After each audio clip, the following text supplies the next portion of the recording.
Arg, you never stood a chance! I have always been hiding in your shadow. I recognize you, but I'm not afraid of you. Not anymore.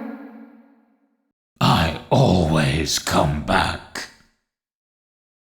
I was the first. I have seen everything. I may be missing my face, but even I could see his tongue. My friend, you have met a terrible, terrible demise. But, I don't feel too bad about it. After all, if it weren't from me, it would have just been from someone else, you know? I guess what I'm trying to say is life goes on. Well, for everyone else, life goes on, not for you. You're dead. But that's neither here nor there.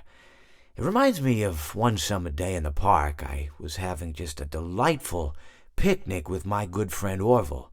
And I said to him, Orville, I have a story. And he said to me, what's the significance of the story? And I said to him, Orville, not every story has to have significance, you know? Sometimes a story is just a story.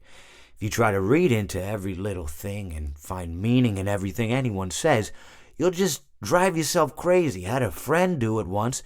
Wasn't pretty. We talked about it for years. And not only that, but you'll likely end up believing something you shouldn't believe and thinking something you shouldn't think, or assuming something you shouldn't assume, you know? Sometimes, I said, a story is just a story. So just be quiet for 1 second of your life and eat your sandwich, okay? Of course, it was only then I realized I'd made sandwiches, and poor Orville was having such difficulty eating it. Elephants have those clumsy hands, you know? Actually, I suppose that's the problem. They don't have hands at all, do they? They're all feet. I couldn't imagine someone asking me to eat a sandwich with my feet.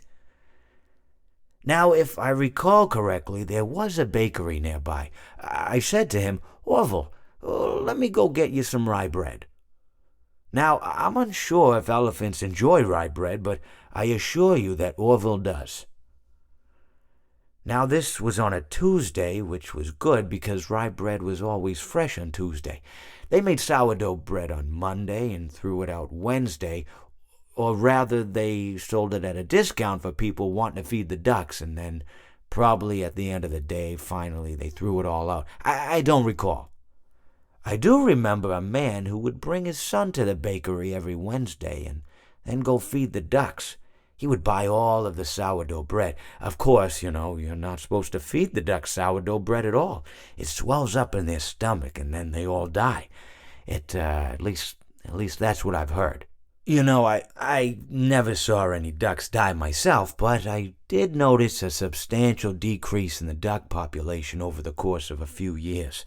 I just never thought to stop the man and tell him that he was killing the ducks by feeding them sourdough bread. And if you want my opinion on the matter, and I told Orville this as well, if you want to feed ducks, or birds, or any kind for that matter, it's best to buy seed. I mean, when you think about it, breads of any sort don't occur in nature. They don't grow on trees or spring up from the bushes. I don't think birds know what to do with bread. What was I saying? Oh, yes. So I bought Orville some rye bread. What a fine day it was.